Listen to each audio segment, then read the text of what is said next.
Na cabeça do contador, acho que a gente pensa que vai sentar no escritório, montar a mesinha e os clientes vão chegar. Porque o profissional contábil, ele achava que ele não podia fazer marketing. Ao longo do tempo, eu fui percebendo exatamente a preciosidade que é um segundo nosso. O empresário contábil não tem outra solução senão se desprender desse lado operacional que suga ele o tempo todo para que ele possa se posicionar estrategicamente. Se você não corta, se você não conduz, você é conduzido. É. Se você não escolhe, você é escolhido. Então, a gente tem que começar a fazer valer. O crescimento por indicação de clientes é um crescimento muito lento. É. Ele limita muito onde você pode chegar.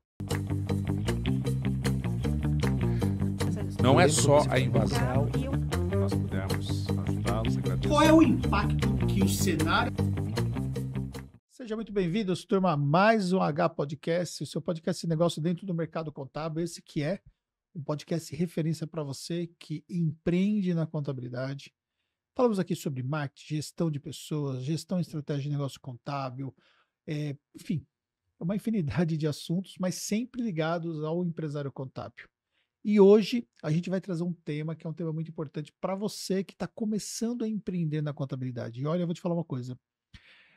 Tem aumentado muito o número de novos empreendedores. Se a gente pegar até os dados do próprio CRC, né, ele publica a quantidade de novos empreendedores com base nos dados históricos de empreendedores da contabilidade. Então, nós estamos aí com cerca de quase 100 mil empresas contábeis. Só que se a gente pegar historicamente, esse número tem aumentado nos últimos anos. Porque o mercado de contabilidade realmente tem sido um mercado de muitas oportunidades para os contadores. Mas como que você vai começar, né? O que é que você precisa olhar quando você começa a sua empresa contábil? Quais são as principais dificuldades que você vai enfrentar? Os desafios, na verdade, vamos colocar assim. Onde você pode buscar ajuda? São alguns dos pontos que nós vamos falar nesse nosso podcast de hoje. E para a gente poder conversar sobre esse tema, eu recebo hoje aquela que é empresária contábil de São José dos Campos. Ela é sócia da Contatori. Falei certo? Ela tem MBA em controladoria. Você sabe que eu só coloquei aqui Conte, né, na hora que a gente estava conversando. E também em direito tributário, né? E ela é especializada na área de saúde, beleza e bem-estar. Isso porque é minha mentoranda, né? E eu tô aqui esquecendo os detalhes, mas relaxa. Quem tá ligado comigo sabe que eu sempre me erro nos detalhes, mas tá tudo certo. E aí, Janine? E aí? Prazer, estamos juntos aqui. Prazer é meu de estar aqui com você, contribuindo com o pessoal aí que vai começar a empreender no ramo contábil. Tô muito feliz. Primeira vez no podcast, depois de quantos anos de mentoria? Tô no terceiro ano. Terceiro ano. É isso aí. Muito bem. E aí a gente vai falar sobre o tema que é para quem está empreendendo, uma vez que você já ajuda hoje empresários contábeis nessa fase inicial, então por isso eu te convidei, né, para a gente poder focar num tema que você domina, que você vivencia. E acho que a primeira coisa também a ser pensada é sempre a questão de você saber por onde começar, né? E o empresário contábil, né, quando ele está nessa fase inicial, ele fica muito perdido, né? Sim. É natural, né? Você se sentiu assim também quando você começou? Sim. Porque eu comecei faz 15 anos. 14 anos. Eu vinha de CLT, carreira CLT, 11 anos, a vida inteira CLT. Trabalho desde os 14. Então, eu tinha 30 anos quando eu abri meu escritório. Eu tive uma pessoa que me ajudou, que me ajudou, tipo, abriu o escritório dela e falou: vou te ensinar aqui os setores, tal, você se atualiza. E aí eu fui, porque eu já tinha tido uma experiência em escritório contábil antes de trabalhar em banco. Trabalhei só em DP. E ali, então, eu tinha a noção do que era um escritório. Você trabalhou aqui em banco? Bradesco.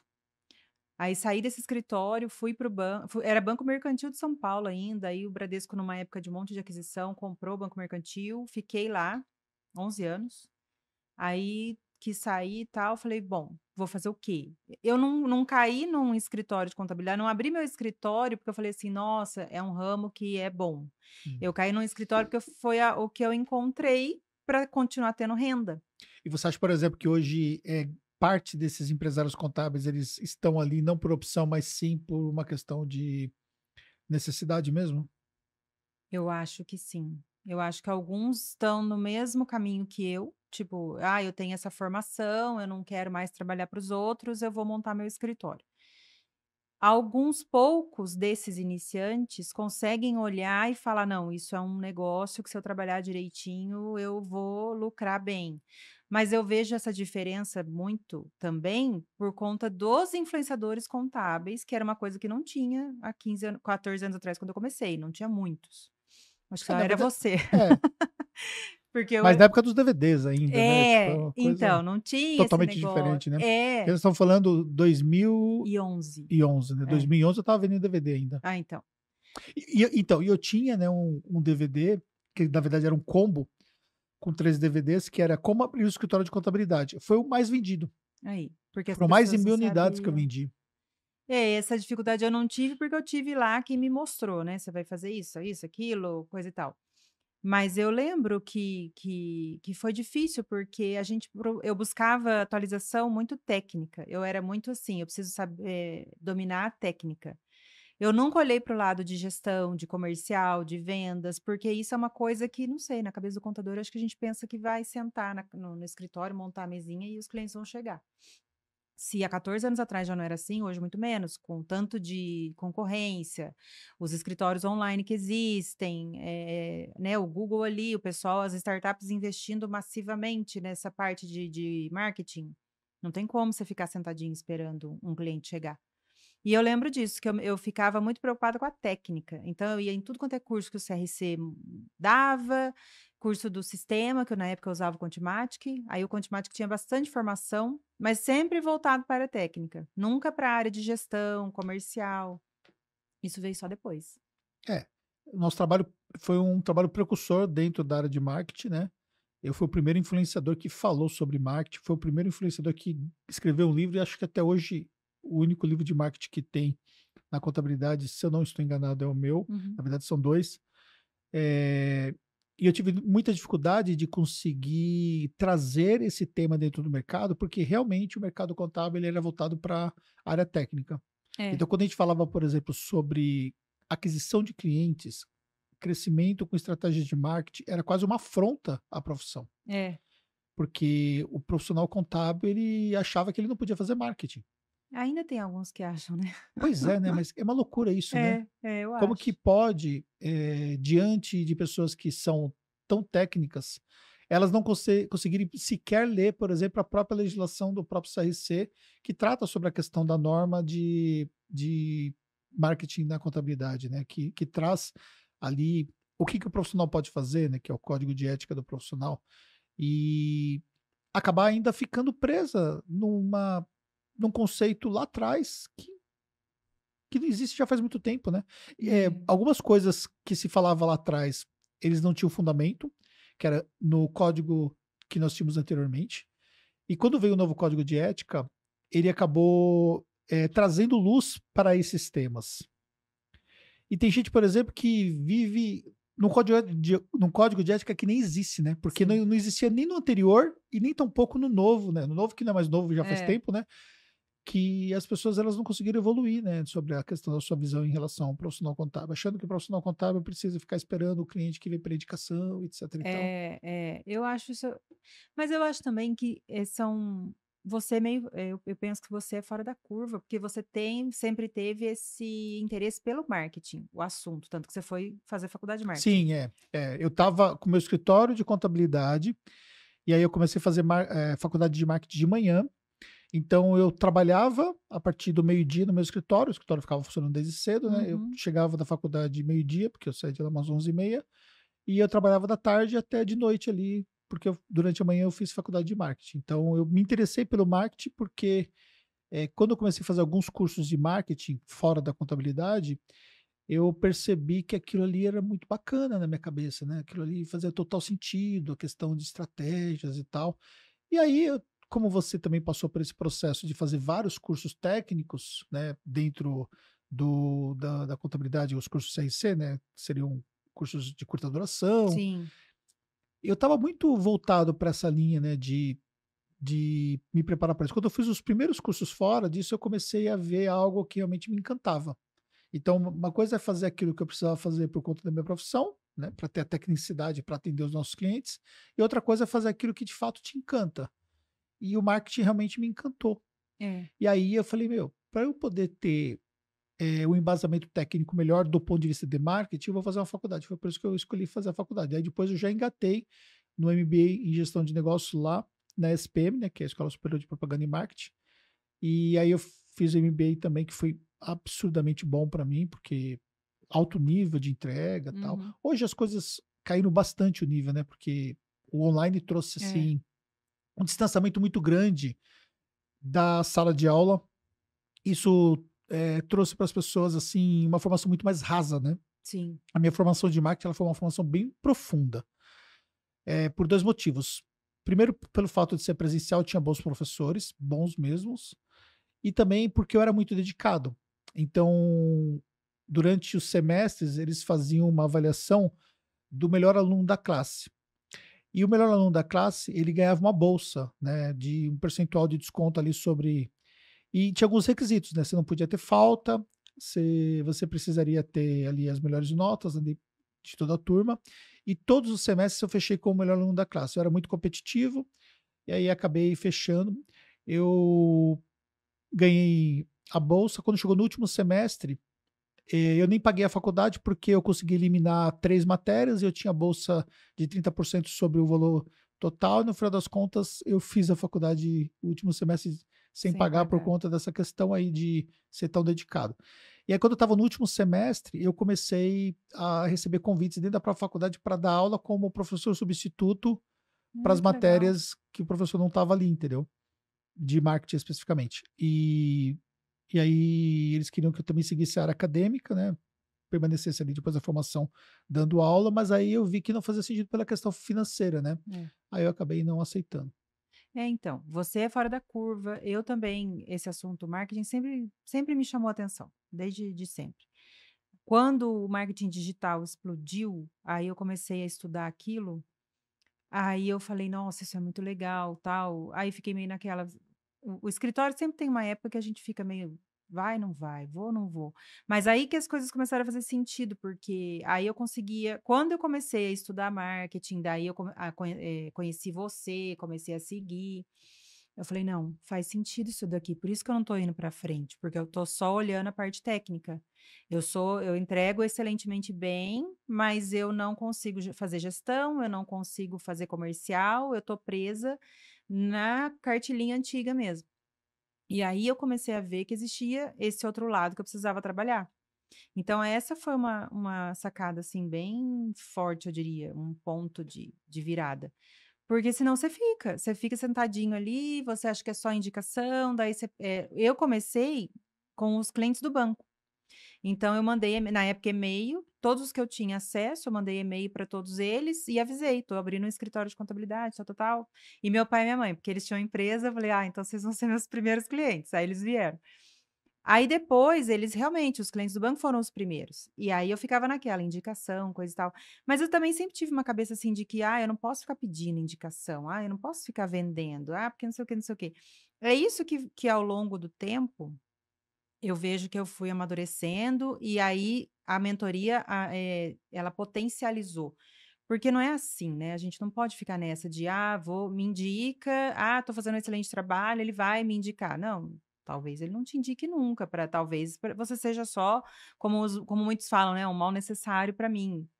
Enfim, aí vem a nossa parte, né, da proatividade, de buscar, de correr, e aí olhar número e ver onde você tá, para onde você quer ir.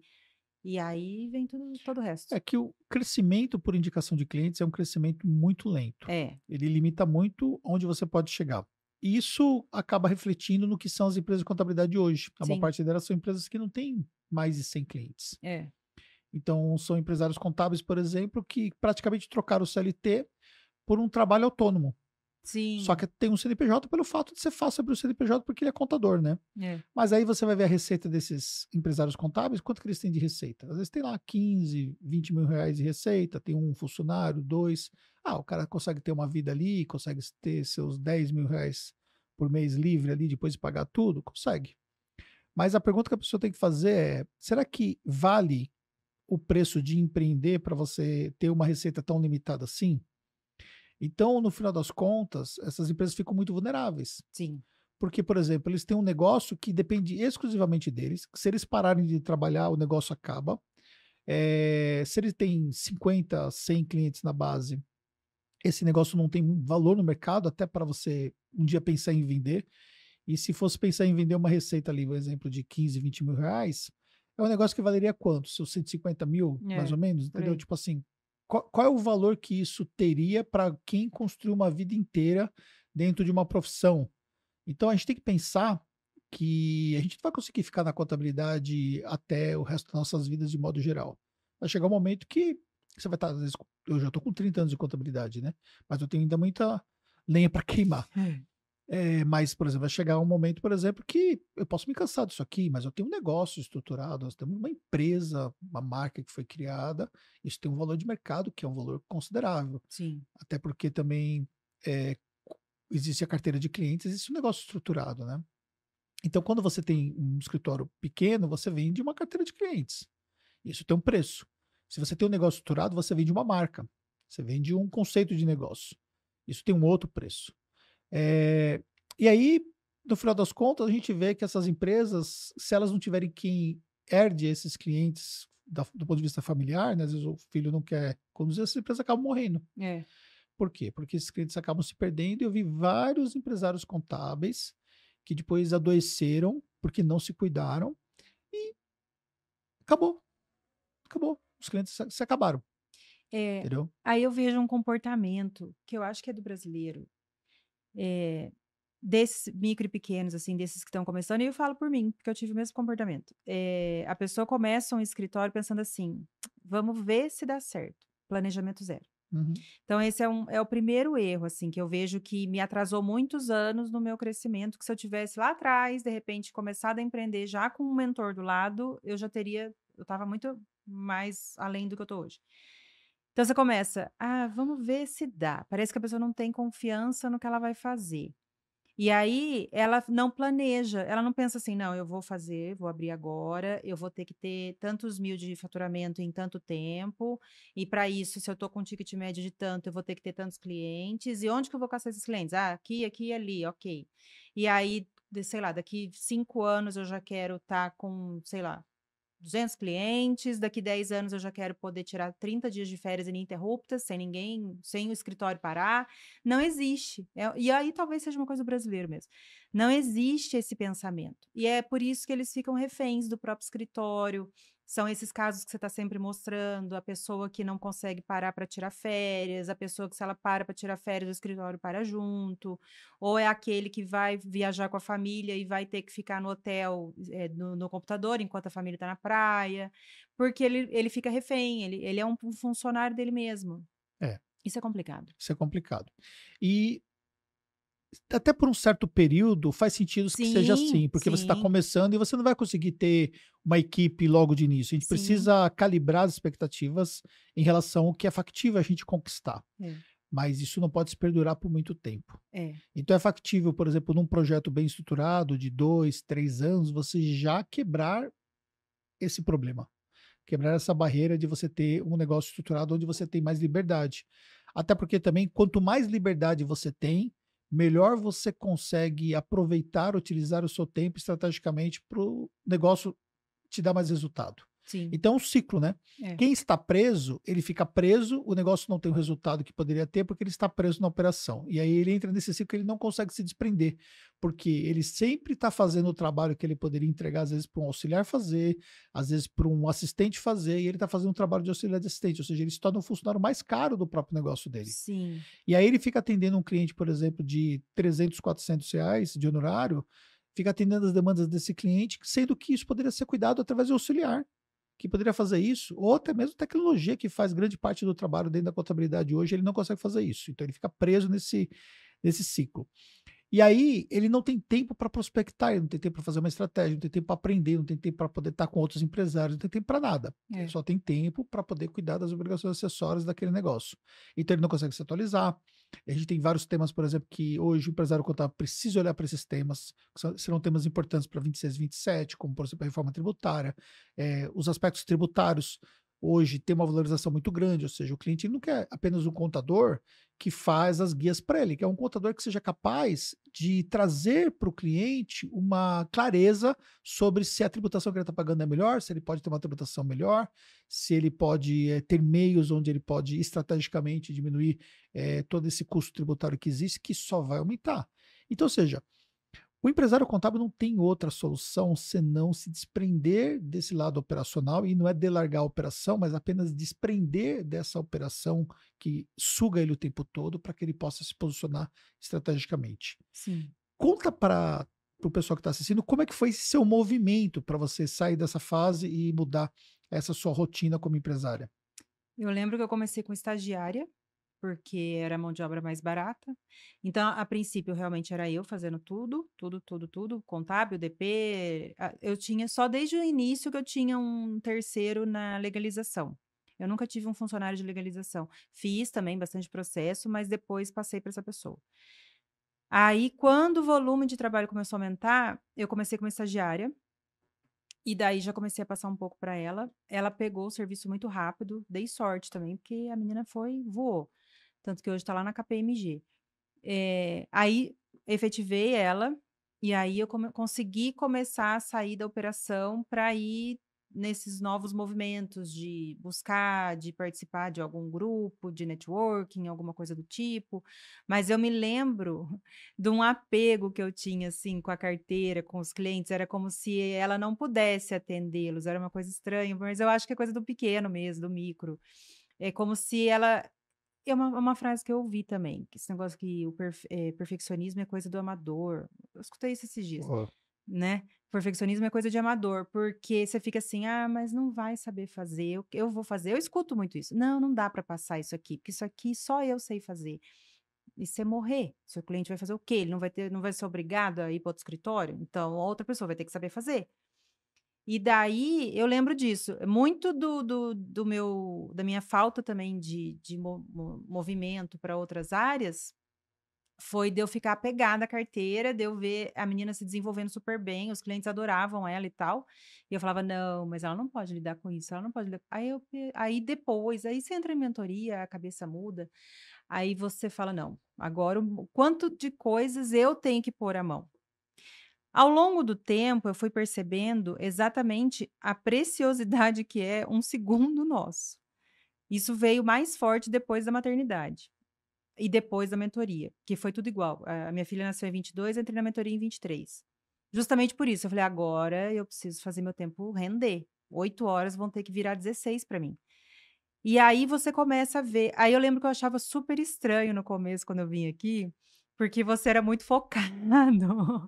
Aí você vinha, você estava ali, você dava aula, não sei o quê, daqui a pouco você saía, e daí você estava na sua sala, e daí você tinha suas coisas para fazer, e aí alguém chegava e falava com você, você pá, pá, pá, saía. Pá, pá, pá, saía. E aí você falava isso nas aulas, que você percebeu isso, aquelas reuniões intermináveis que tomam teu tempo. Não, você entra, você fala as coisas que é para você e sai, e o resto da turma continua. Falei: "Gente, aí tá tudo certo agora eu entendi". E aí eu comecei a você se perdia aplicar. muito. Eu me perdia muito, então era assim, como quando você não sabe para onde ir, você vai testando, você vai indo e vendo. Lá na minha cidade tinha muito grupo de networking feminino, nada contra, nada a favor. O que eu percebi para mim, para minha experiência, eram mulheres, pelo menos os que eu conheci, muito, muito iniciantes. E o iniciante, o empresário iniciante, ele tem a cabeça de que todos os outros, quando eles estão no mesmo grupo, estão ali para ajudá-lo. E ajudá-lo significa não cobrar. Então eu lembro que eu perdia muito tempo com essas mulheres tomando café, fazendo uma reunião, aí elas iam no escritório, aí elas queriam saber tudo sobre o negócio que elas iam abrir, Ou seja, nem estava com o negócio. aberto. É. Aí elas queriam que eu desse toda a orientação para elas, quanto elas iam pagar de imposto, quanto que isso, quanto que aquilo, quanto que ia custar um funcionário, blá blá blá. E eu fazendo tudo aquilo na esperança de que aquilo ia virar uma cliente depois. Hum. Aí, só que esses grupos tinham outras contadoras, aí eu ia lá, passava o preço, a outra passava 50, R$ 100 mais barato, pronto, fechava com a outra. E esses cafés intermináveis que não levam você para lugar nenhum, ou reunião interminável, que daí o cliente senta, o cliente quer um café, o cliente quer uma água, nada contra também, adoro meus clientes, adoro receber meus clientes lá.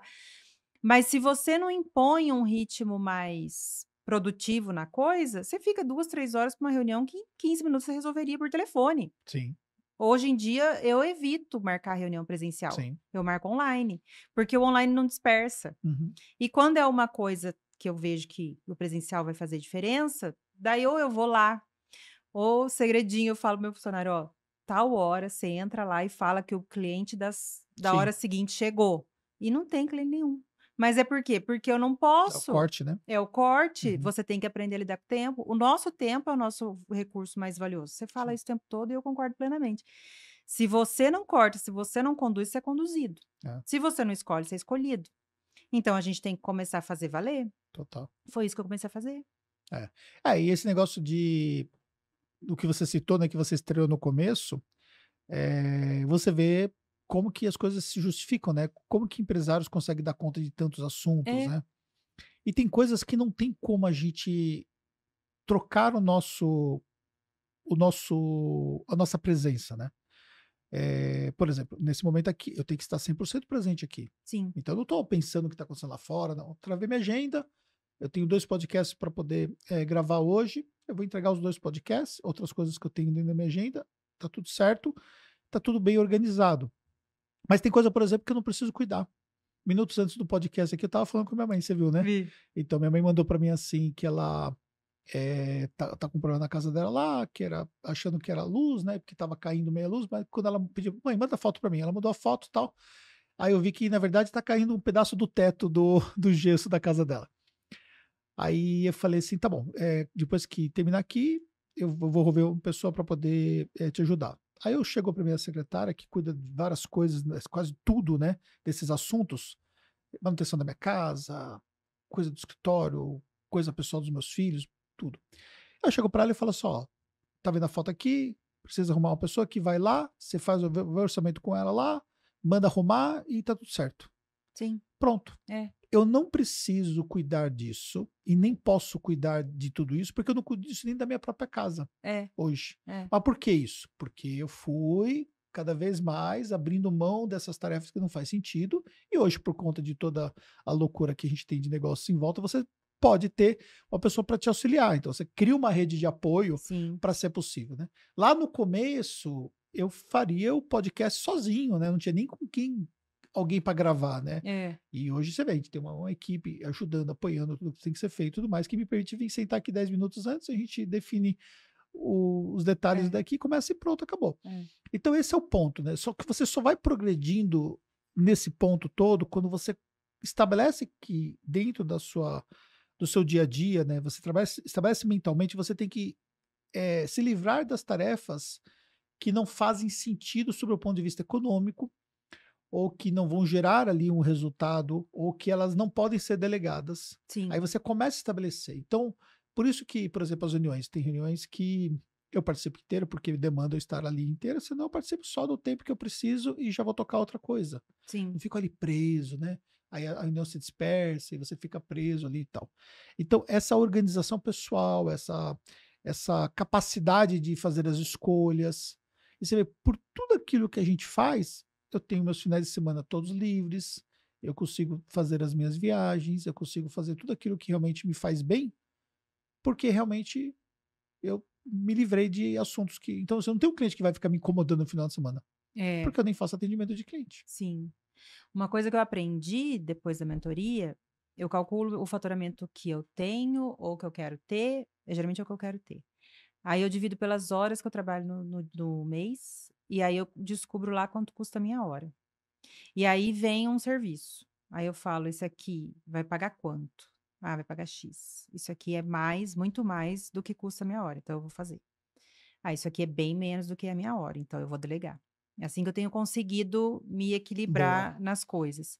O último esse foi o último ano que eu realmente peguei imposto de renda para fazer.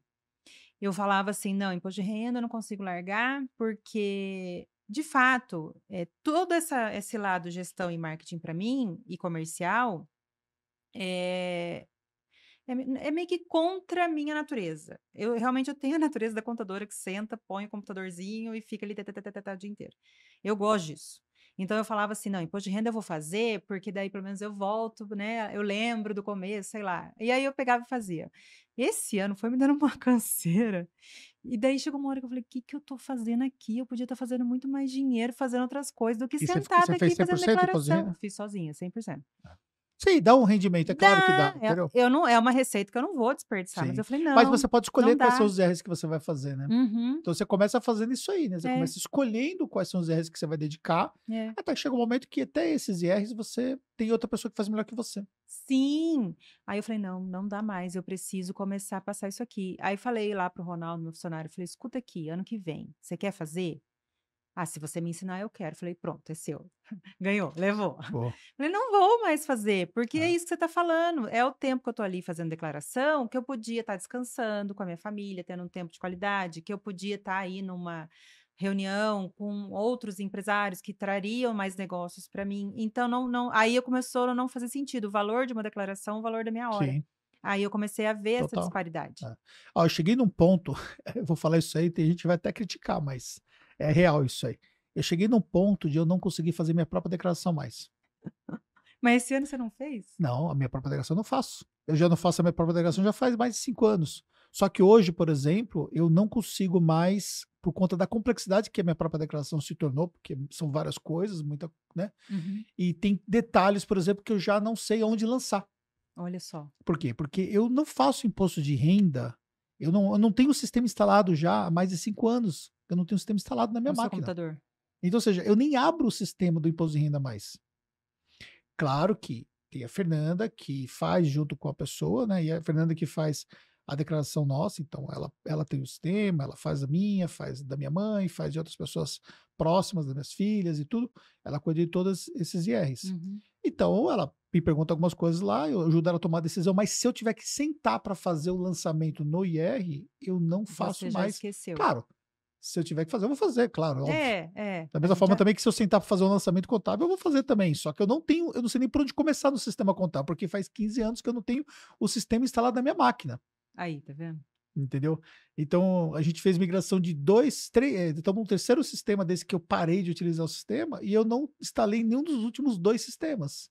Então, ou seja, né, É, ué, você não tenho vai mais condições, né, nem tem mais sistema instalado na máquina, na verdade, hoje eu acesso online. é. Então, eu não tenho mais condições de fazer uma obrigação acessória, de fazer a entrega de um imposto de renda e tudo mais. Tá, beleza, mas você não tem vergonha de falar isso, não? Não. Porque a nossa empresa contábil tem 16 gestores abaixo dos sócios.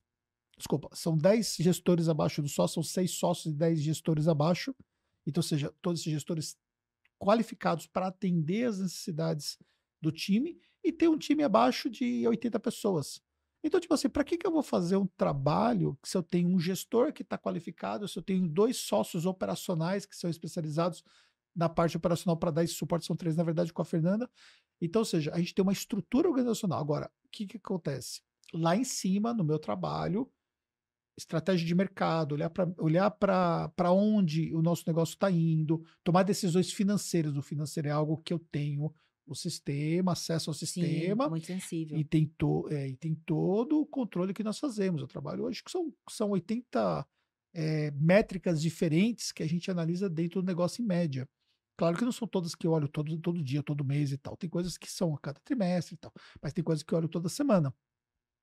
Então, por exemplo, semana passada, na sexta-feira mesmo, ficou 3 horas numa reunião somente para validação das estratégias de marketing do mês passado, né? Com os resultados que nós tivemos no mês de agosto, para poder definir ali mudanças de rota para o mês de setembro. Então, ou seja, são 3 horas de reunião, uma reunião extremamente técnica sobre a ordem de marketing, que uma pessoa que está fazendo imposto de renda não tem condições de tomar conhecimento e de discutir sobre esses problemas. Sim. Então, acho que a gente tem que entender onde que a gente quer chegar, e obviamente você não vai chegar talvez ao ponto de não ter mais o IR instalado na máquina, como é o meu caso, e tá tudo bem, Tá entendeu? tudo bem, é. Mas será que você precisa fazer tudo isso mesmo? Esse é o ponto de reflexão. Será que você precisa fazer tudo isso? Será que você precisa ser o mais especialista na parte fiscal, ou na parte de departamento pessoal, ou na parte legal da sua empresa contábil? Esse é o ponto. Então, para você que está abrindo a sua empresa contábil hoje, que está começando no empreendedorismo e que ainda vê como o seu papel sendo o papel essencial do ponto de vista operacional, você tem que entender que as empresas que chegaram no nível que um dia você almejaria chegar, elas mudaram esse retrospecto. Elas foram os empresários foram se distanciando desse aspecto operacional e foram colocando pessoas preparadas. E se você acha isso um absurdo, pensa no hospital. Imagine os diretores hoje de um Albert Einstein, que são médicos renomados, mas que, para poder conduzir, às vezes, aquele negócio, eles não estão mais ligados à parte operacional do escritório, ou seja, não são aquelas pessoas que vão fazer ali o trabalho operacional, às vezes até de uma cirurgia mais. E são médicos que muitas vezes eram cirurgiões conhecidos e tal, só que eles se tornaram parte de um negócio muito maior e precisam ter outras demandas dentro desse negócio, né, como a própria gestão do negócio, que é muito complexa. Então, ou seja, no primeiro momento, você faz atividades essenciais. Então, o médico, por exemplo, que está começando a sua carreira, ele vai lá, ele tem que aprender como pega uma veia, ele faz um trabalho que o enfermeiro faz, depois ele deixa o trabalho que o enfermeiro faz. Hoje, eu estava no médico na sexta-feira mesmo, um neurologista que eu faço acompanhamento, e ele parou durante a consulta, ele parou 2 vezes para poder atender os médicos que estão lá no Albert Einstein, que fazem parte da equipe dele e que estavam ali fazendo o papel dele lá no hospital, que é fazer ali o diário ali da pessoa que está internada e tudo mais. Então ele estava falando com a pessoa, não, tá, mas o que você aplicou? Falando uns termos técnicos lá que eu não entendo muito bem, mas eu vi claramente que ele estava dando instrução ali. Então, ou seja, ele estava ali no consultório dele, com uma consulta cara, particular, e os médicos estavam ali trabalhando, que são assistentes, fazem parte do corpo médico dele e tudo mais. Então, ele não está ali fazendo o trabalho, só que ele está gerenciando aquilo. E isso justifica aonde ele chegou. Sim. E esse é o ponto que você tem que entender. Quanto mais você se torna melhor estrategicamente, mais você consegue criar pessoas abaixo de você, porque o seu negócio demanda isso, você cresce o negócio. Então, um dia você tem um estagiário, como você começou, no outro dia você tem uma equipe.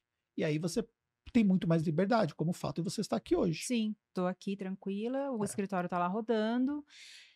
Eu vejo assim, sabe, tem mercado para todo mundo. Eu conheço contadores lá que falam: não, eu gosto de trabalhar sozinho, tá bom para mim esse faturamento que eu consigo atingir sozinho, e se eu vejo que tá demais, ele passa até cliente para mim. Eu falo: tá bom, então manda para cá. Para mim não tá bom. Então, quer dizer, para ele tá bom desse jeito, para mim não tava. E aí foi quando eu comecei a buscar formas de crescer. Então, eu vejo que é do perfil da pessoa. Tá tudo certo.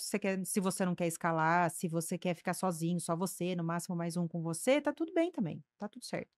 Mas para quem não quer, para quem tá agora montando um escritório, porque pensa na liberdade financeira, que é o que hoje você tem, aí a pessoa precisa ter um planejamento, aí ela precisa realmente ter ali, onde eu quero chegar, em quanto tempo eu vou chegar, quantos vão estar embaixo de mim, porque aí você deslancha, aí você vai buscando, vai pegando aí, que nem eu venho aqui, eu busco conhecimento aqui, aqui eu aplico lá e vai dando tudo certo para que um dia eu esteja talvez no mesmo patamar que você. E é assim que a gente vai, eu penso que não tem outro caminho, entendeu? Sim. Fazendo uma pausa aqui nesse episódio para falar sobre o H-Gestão. O H-Gestão é uma imersão de 2 dias, onde a sua contabilidade vai entender como é que você pode ter crescimento e, ao mesmo tempo, aumentar os resultados financeiros. É a maior imersão do mercado contábil que vai fazer a sua contabilidade ter mais dinheiro dentro do seu bolso. É muito simples você participar da próxima edição. Aqui na descrição do vídeo, eu vou deixar o link para você, é só você ir para lá e tem todas as informações. Eu vou contar uma história, essa história, inclusive, eu nunca contei nem na mentoria, olha só. Durante um tempo na minha carreira, eu tive um sócio, né? E esse sócio entrou no começo da minha carreira, logo depois que eu saí do escritório do bairro.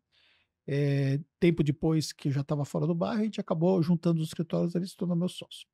E ele ficou comigo até meados de 2011, 12, acho que 12 foi quando ele deixou a sociedade, porque a gente estava enfrentando alguns problemas, e aí eu falei para ele: cara, é melhor você tocar, ter uns clientes aqui, vai tocar, né? E eu vou tocando aqui, porque não estava tendo um pouco de divergência ali em alguns aspectos. Normal. E desse tempo para cá, eu reencontrei ele no começo desse ano. E o que aconteceu? ele enfrentou um câncer no final. Enfrentou, não, ele pegou um câncer de intestino que acabou passando para outros órgãos. E quando eu estive lá, ele já estava no câncer terminal já. E eu estive com ele numa terça-feira e ele acabou falecendo na quinta-feira. E ele pediu para poder falar comigo nos últimos dias, né? De vida, ele me chamou, o filho dele me ligou e falou: meu pai queria te ver e tudo. Eu falei: eu tô indo, vou lá hoje. Aí fui lá no hospital no mesmo dia, consegui uma liberação para ir à noite lá, porque não tinha visita. E eu conversando com ele. E aí, eu conversando com ele lá, ele estava trabalhando sozinho. Depois que ele largou do escritório, ele continuou trabalhando sozinho. E depois eu conversei com a filha dele lá no final, depois que eu saí de lá. E a filha dele, eu falei: como é que ficou, né, a questão dos clientes? Porque a gente já sabia que não tinha mais jeito, né? O câncer já tinha avançado absurdamente. Ele ainda, mesmo ali naqueles momentos finais ali, ele já estava ainda fazendo planos, né? Eu vou sair daqui, eu vou fazer uma coisa, eu vou falar sobre esse tema aqui, falando sobre uns temas do tributário, porque ele era apaixonado pela parte tributária. Mas a verdade é assim, que quando ele faleceu, os clientes ficaram órfãos, né? Em relação ao trabalho dele. Não tinha ninguém para dar continuidade, né? Os familiares não eram da contabilidade, o negócio não tinha estrutura, né? Porque era uma carteira pequena de clientes. E acabou que essa parte que ele criou, né? Ele era tão bom tecnicamente, mas ele não conseguiu deixar um legado do ponto de vista empresarial. E tá tudo bem, entendeu? Foi uma escolha dele, mas o que eu percebi, né, nesse último período? Como ele ficou impossibilitado, inclusive, de conseguir atuar, isso colocou uma situação até difícil para ele lidar com tudo isso, né? E aí eu fiquei pensando assim: poxa, hoje, o que nós construímos em relação ao nosso negócio de contabilidade, se Deus o livre acontece alguma coisa e eu preciso ficar 3 meses sem pisar no escritório, o escritório vai funcionar normalmente. Eu vou continuar recebendo normalmente. É claro que tem as minhas atividades do ponto de vista empresarial, né, estratégico e tal, e que elas vão ser prejudicadas, sim. Mas isso não vai quebrar o escritório, isso não vai respaldar no cliente, não vai ter um problema no cliente. Talvez possa ter um problema do ponto de vista ali de uma decisão estratégica e tal. Mas eu consegui tornar a minha função menos importante para o meu negócio. Depende do ponto de vista, né? Sim, depende mas do ponto de vista operacional, vamos dizer assim. Sim, do operacional, sim. Do ponto de vista operacional. Por quê? Por conta dessas escolhas que eu fiz lá atrás, né? E aí esse é um ponto assim que eu passei a refletir muito assim depois do que aconteceu, porque a gente não sabe, a nossa vida é muito curta, né? Sim. E muitas vezes eu vejo empresários que eles não conseguiram ter uma vida plena, de poder realmente viver a vida de fato. Eu conheci um empresário que veio numa imersão nossa e ele conversou comigo no final da imersão e estava contando o caso dele. Ele estava totalmente preso na operação e preso a uma pessoa que é da família dele, que dominava outra parte dos assuntos que ele não dominava. E ele ficava tão preso com aquilo que ele não conseguia se permitir de fazer uma viagem com a família. E eu falei assim: tá, mas a sua família te cobra isso? Ele falou: sim. E por que você não faz? Porque eu não consigo, porque eu não consigo me desprender. Eu não consigo fechar o escritório no final do ano, nunca fechou o escritório no final do ano, para poder conseguir descansar. E é isso, né? É sobre isso, né? Mas será que realmente é assim que a gente quer? Porque se no final das contas você não consegue sequer tirar suas férias, você está vivendo uma vida pior do que você vivia como CLT. Sim, sim. Ah, mas eu tô ganhando mais. Tá bom, mas é só isso. Porque hoje uma pessoa muito bem qualificada, com uma boa, como é o seu caso, por exemplo, você tem 2 pós-graduações, você tem uma formação com a experiência que você tem, você conseguiria arrumar um emprego CLT muito bem remunerado, Sim. que te daria os seus 30 dias de férias, que te daria ali seu ganho complementar, né, com os direitos trabalhistas, etc. Sim. Então, não faz sentido você, com esse currículo, você se sujeitar a uma situação, por exemplo, de você se torna escravo do próprio negócio. Sim. Então, essa visão estratégica é uma construção, né? É uma É uma construção. construção. O pequeno não. O iniciante, ele talvez é difícil ver um que tenha isso. Eu acho que é isso que faz falta neles. É ver, o negócio como estratégia, que foi o que eu te falei. Eles começam pensando: "Vamos ver se dá certo. Ah, não quero mais esse CLT". Mas aí ele vai sem experiência nenhuma, ou como eu trabalhei em escritório há 1000 anos atrás e: "Ah, vou tentar agora".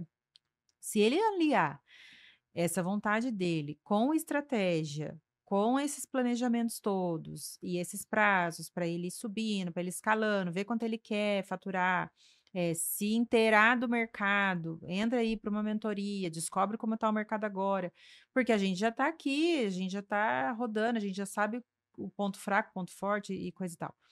Aí sim, aí vai valer a pena para ele, porque empreender não é fácil. No Brasil, então, mais difícil ainda. Ano que vem a gente tem a reforma aí batendo na porta que vai mudar tudo de novo. Vamos ter que reaprender a calcular imposto. Então a nossa responsabilidade está muito grande. Os clientes vão vir para cima. Nossa, mas você não me alertou? Olha agora quanto eu estou pagando, não sei o quê, porque sempre a culpa é nossa. E aí, se você não tem esse olhar estratégico para ficar já começando a puxar esses assuntos e ver até onde você vai conseguir fazer mais dinheiro usando esse assunto, aí amanhã ou depois muda outra coisa, não, dá para fazer dinheiro aqui também, não sei o quê, você não vai evoluir, você vai virar um CLT de novo, só que com um escritório. E aí a gente tem, né, se você é empreendedor, você vai pagar imposto, então você tem essa carga aí que fica sob a sua responsabilidade. Se você contrata funcionário, você tem os encargos trabalhistas e essa pessoa que depende de você. Então tem que valer a pena, essa é a minha visão, tem que valer a pena tudo isso que a gente passa para empreender, porque senão realmente vai trabalhar numa indústria, vai voltar a ser CLT aí, se esforça mais, ganha aí, sei lá, seus 15, 20 mil reais, 30 mil talvez, sendo muito bem remunerado numa indústria. E aí não estou falando que CLT também não é que é fácil de ser, porque não é, num cargo desse não é. Sim, Mas por isso que tem que valer a pena sim. você empreender, tem que É. ser melhor, Tem o risco, né? tem o O risco risco. da CLT é você perder seu emprego, É, mas de forma técnica, às vezes o risco é até bem reduzido, porque é, dificilmente hoje você vai assinar tecnicamente ali quando você trabalha numa empresa de contabilidade, por exemplo, entendeu? Você tem sim. normalmente um empresário que assina tecnicamente, né? É, Se você trabalha numa empresa como contador, sim, né? Você vai ter o trabalho técnico para assinar. é, Mas mesmo assim, você tem a segurança, né, de ser um CLT, né? Então, sim. se der alguma coisa errada, você tem os seus direitos trabalhistas ali. Então, se você Que vai ficou te segurar um 10 pouco. anos de casa, você tem 10 anos de direito. Agora, se É, você tem 10 anos de escritório e você fizer um erro na sua empresa que te faz a sua empresa perder todos os clientes, e você pode perder. A gente tem casos aí que o empresário se cai numa situação e ele perde o escritório. E aí? é. Muitos estão operando sem seguro, Sim. É. então Então vamos dar um direcionamento aqui, né, com alguns passos iniciais para quem vai nessa fase de começar a empresa contábil. Vamos lá. E aí, primeiro, né, pegando uma pessoa que não tem domínio técnico, né, ela não sabe, por exemplo, as rotinas contábil, fiscal, trabalhista, mas ela tem a formação, obviamente, o que é obrigatório ela ter. Como que você ajuda essa pessoa hoje, dentro do seu trabalho? eu consigo mostrar para ela o que que ela vai fazer em cada rotina. Eu consigo direcionar, de repente, para ela terceirizar esse setor no momento, no início, e aí ela conseguir focar no que ela conhece. Porque geralmente o iniciante ele tem uma área que ele conhece, pelo que eu tenho visto. Então, é o iniciante que trabalhou no departamento contábil de uma empresa grande, ou que ficou no fiscal. Aí ele sabe só o contábil, ou só o fiscal, ou só o DP. Então dá para potencializar isso nele, de repente, porque o iniciante ele também não tem ainda faturamento suficiente para contratar muita Sim, gente. não faz sentido, então faz É, mais sentido ele conseguir outras pessoas que vão atender e você inclusive tem essas pessoas dentro do tenho. seu ecossistema para poder Indicar, conectar. sim. Pô, E aí ele coloca dentro do preço dele essas pessoas, para também não sair do bolso dele. sim. E aí ele só vai acompanhando o serviço. E aí então assim ele consegue resolver a parte técnica. Sim, Hoje ele vai começar com o sistema contábil ele tem obrigatoriamente. vai começar. Existem sistemas que são mais caros, pois são sistemas mais completos, sistemas que têm um know-how maior no mercado e sistemas mais introdutórios. O que normalmente esse iniciante ele acaba optando para um sistema mais introdutório, um sistema mais básico ou para um sistema mais completo? Eles vão mais para o sistema mais básico, tem uns até que tem licença gratuita, com até Utiliza uma 3 licença até 3 clientes clientes, e tal. é. Então, isso é factível também começar com a licença gratuita? Sim, é factível Ó. começar. Se ele puder, eu diria assim, se puder, porque que nem o domínio ele cobra por licença. Sei. Se ele conseguir um domínio com uma licença, que não vai ser tão caro para ele, eu diria para ir por esse caminho, porque eu falo do domínio que é o que eu uso. Ele tem muita rotina automática. Então, o que ele vai gastar com a mensalidade do domínio, ele economiza depois com o pessoal. Então, ele vai conseguir atender mais clientes pelo sistema, fazendo as rotinas automáticas do sistema, implantando no escritório dele, que ele não vai precisar pôr a mão naquilo, depois ele só dá uma conferida, ver se está tudo certinho, até ele conseguir parametrizar direitinho. Eu diria para ir por esse caminho. Tá. Agora, se nem o domínio dá para pagar, tem uns sistemas introdutórios aí que tem licença gratuita que dá para usar. Vamos traçar um cenário aqui também para ajudar a galera. Suponhamos que ele terceirize a parte legal e terceiriza a parte contábil. Então ficaria o fiscal e o DP, folha de pagamento, prolabore para fazer. Uhum. Empresas do Simples Nacional, sobretudo ali um fluxo de empresas do Simples Nacional prestador de serviço. Um PJ, mas um PJ mais elaborado, o cara que emite ali até umas 5 notas fiscais. Quantos clientes, mais ou menos, você diria que ele consegue atender sozinho dentro desse formato? Sem muito funcionário? Então vai ter, por exemplo, só folha de prolabore, ele vai fazer o fiscal, o contábil ele terceiriza e a parte de legalização quando tiver também terceiriza. Nossa, dá para ele fazer bastante? Acho que até umas, sei lá, 80 empresas. Umas 80 empresas. Ele Então, consegue ir sozinho. 80 empresas. Vamos imaginar aqui que você tem um ticket médio aqui de R$400. Sim. Então, nós estamos falando aqui, vai dar quanto? Deixa eu fazer a conta aqui, que eu não sou bom de conta assim, não. Nem eu. 80 empresas. Por R$400. Você que já está assistindo a gente, já fez a conta, né? Ó, R$32 mil é o que você vai ter de receita. 32 mil que você vai ter de receita com 80 clientes em média, considerando um ticket médio de R$400, que vai ser essa empresa aí que tem uma movimentação relativamente pequena e tudo mais. Tem vários segmentos que você consegue ter esse tipo de honorário, tá bom? Claro, a gente vai ter empresas que vão pagar, por exemplo, às vezes 500, 550, você vai ter uma empresa ou outra que vai te pagar seus 330, 350 e tal, então uma média de um ticket médio. Então, ticket médio, tá? Sim. R$32 mil. Isso sem contar que você vai ter serviço de legalização, que você mesmo terceirizando, você vai ter o percentual que você vai receber em cima. O contábil, no caso, você vai terceirizar.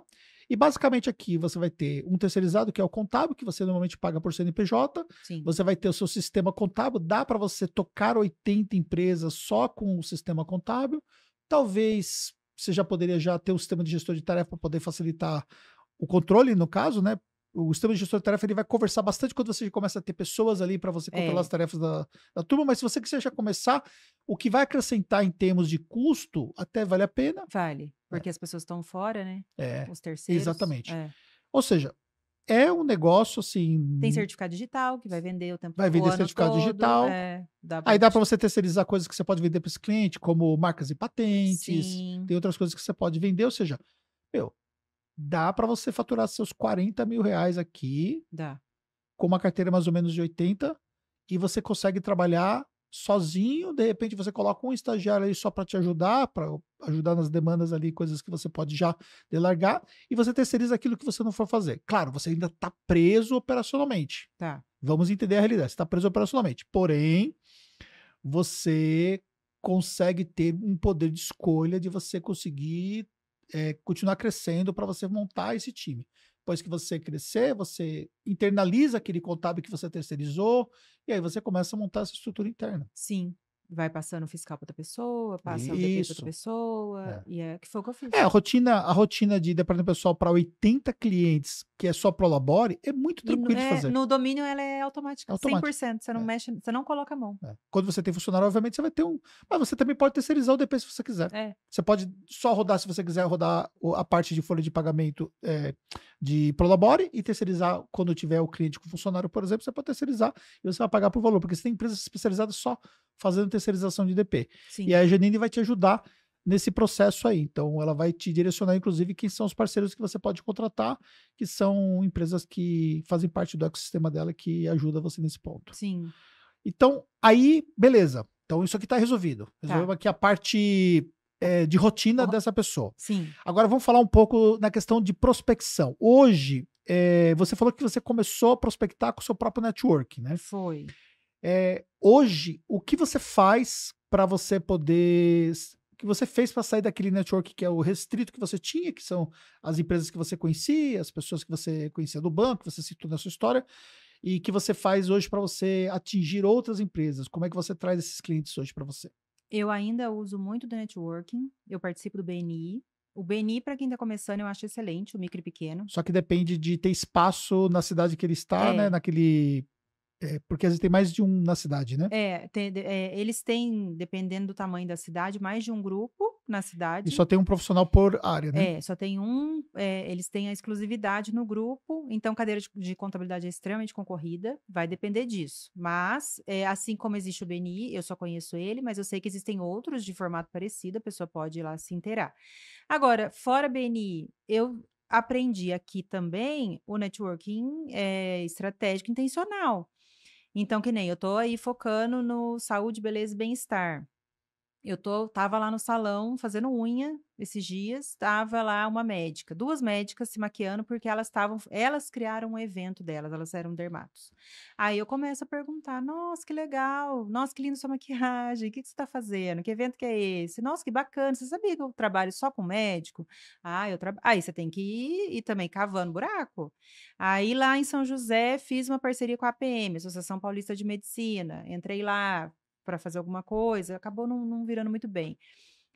No clube que eu vou, eu fico ali de olho, o radarzinho ligado, aí eu vou escutando, você começa a conversar. O que você faz? O que você faz? Você é médica? Nossa, que legal. Qual que é a sua especialidade? Onde que é seu consultório? Aí você deixa a pessoa falar. E aí depois você vai e entra com o assunto. Às vezes eu finjo que estou mandando áudio para cliente, quando eu vejo que eu não tenho muita aproximação, assim, que não dá para entrar no assunto. Aí eu pego um assunto que eu sei que ela vai ficar de butuca. A minha cabeleireira mesmo, ela já tentou me marcar vários encontros com clientes dela. Fala, essa cliente sua aí me interessa. Que dia que ela vai vir aqui? Ela vai vir aqui dia X. Então tá bom. Loucura, hein? Isso é interessante isso. Ué, mas por que a gente tem que se virar? Porque fica parecendo que não é de propósito, mas Aí depois eu conto, marquei no mesmo dia que você, porque eu queria ver você. Ué, você tem que se vender. Depois que você conseguiu fechar o contrato, depois eu conto, falo, foi a maior coisa aqui para poder... Ou seja, a pessoa precisa se movimentar, né? O que eu vejo que acontece naturalmente é assim, você começa pelas pessoas que você tem próximo, então você sabe quem são os empresários, às vezes do seu bairro, às vezes parentes, enfim. Como você falou, você pegou os clientes do banco ali, que você já tinha o mailing deles, você foi prospectando entre eles lá. Só que aí você chega num momento que você bate no teto, porque aquele network ele se esgota. Sim. E aí, tudo bem, ele vai indicar alguns clientes. Então, você tem lá, você fez uma carteira de 15 clientes, você vai ter uma indicação ali. Você traz um cliente a cada 2 meses, mas isso não é suficiente para fazer o seu negócio tracionar. Não, não é. Se você não entrar em outras redes de network, se você não se conectar com outras pessoas estratégicas, se você não for para o marketing digital, se você não for para redes sociais, ou se você não apostar em tudo que você puder apostar, que você não sabe qual que vai dar mais resultado, sim, de repente você pega um vídeo que, depois que você postou 50 vídeos diferentes que não tiveram muito resultado, você pega um vídeo, por exemplo, que ele gera um resultado incrível, porque ele acaba furando a bolha e te traz, por exemplo, ali vários clientes. Então, você nunca sabe o que vai dar resultado. De repente, um network que você entrou, ele te dá muito resultado. Você falou que você tentou uma parceria que não foi resultado, não deu resultado virou, lá. Mas você entra numa outra que dá muito resultado. E aí você tem que ser rápido também para ir medindo resultados, porque o que mais aparece, eu falei isso esses dias até, o contador, ele chega num evento que tem vários outros profissionais, aí quando você abre a boca e fala assim, eu sou contadora, parece que as pessoas olham e falam assim, ah, vou nela, porque eles querem te sugar. Porque a gente é conector para todo mundo. A gente tem lá a carteira, então todo mundo quer se conectar com a gente. Essa é uma coisa que eu aprendi também, a reservar meu tempo, assim, porque todo mundo quer reunião com você, mas não é porque quer te ajudar. A maioria das vezes eles querem que você mostre a sua carteira para eles, então você tem que tomar cuidado para também não encher sua agenda com reuniões que não vão te levar a lugar Sim. nenhum. Uhum. Aí o contador tem essa opção aí de ter essa carteira toda, e aí ele vai trabalhando sobre isso e ele tem que medir rápido. Essa parceria que não virou foi isso. Eu vi que eu estava entregando, mas não estava tendo contrapartida. Rapidinho, troquei, sai, Isso aí. vai para outra, e assim Bom, você vai. é isso aí. É. E às vezes a pessoa fica um pouco receosa porque ela fica um pouco segura, por exemplo, de oferecer o serviço dela. Vou dar até um exemplo. Uma coisa que vai acontecer depois de amanhã. Amanhã eu vou para Alphaville, depois de amanhã eu tenho 2 dias de evento lá. E aí eu tenho uma palestra para poder fazer. A palestra tem um aspecto relacionado à gestão, só que eu adentro no aspecto que interessa a Taxo, que é justamente a parte de planejamento tributário. Eu não sou a pessoa que faz o planejamento aqui, eu não sou a pessoa que faz o fechamento, eu não sou a pessoa que fecha os impostos, mas obviamente eu conheço o mínimo suficiente para entregar uma palestra sobre esse assunto. Então eu defino qual vai ser o storytelling. Eu defino, né, o que eu preciso levar, que vai ser o ponto que vai gerar conexão com as pessoas e o ponto que vai trazer essas pessoas, por exemplo, para receber uma proposta. Só que na hora que a pessoa me chama, porque aí eu me coloco à disposição para poder facilitar, né? As Uhum. pessoas vão me abordar, por exemplo, dentro do próprio evento, as pessoas vão me chamar no WhatsApp e tal.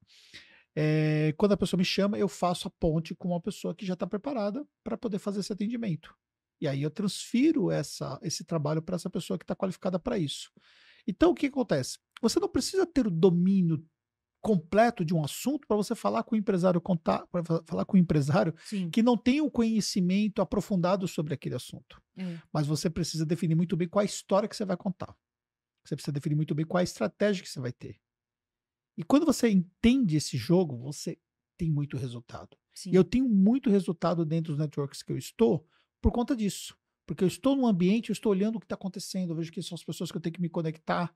E aí eu chego, às vezes, para chegar numa pessoa, eu tenho que chegar em 2, 3 pessoas antes dessa pessoa, para poder conseguir construir uma rede de acesso àquela pessoa que me interessa. Mas essa história da unha, eu lembrei de você, porque você falou que você entra nos mastermind, aí você vai vendo Isso. quem é que tá lá, daí você fala, esse me interessa. Aí você começa a construir, até chegar nele. Exatamente. É o que eu faço. Que hora que vai vir sua cliente médica? Que hora que vai vir a sua cliente não sei quem? Aí eu vou no mesmo horário. Ué. E toda essa experiência, né, a Janine está compartilhando isso de forma individualizada, né? Sim. Conta um pouco como que é esse trabalho que você faz para ajudar novos empreendedores. Esse está sendo muito legal, porque ele é voltado ou para quem já está com o escritório aberto, mas está com faturamento inferior a 30 mil, porque para vir para a H-mentoria tem que ser no mínimo 30 mil. Então, é uma preparação, eu diria, né, para a pessoa chegar aqui. E aí a gente vai traçando estratégias, aí eu vejo como é que ela tá, qual é a dor dela, e é individual, só eu e ela, não é turma. E aí a gente tem um escopo, mas por ele ser personalizado, dá para ir mudando conforme o negócio vai correndo. E o escritório do zero. Então, não tenho, quero abrir, não faço ideia de como eu vou abrir.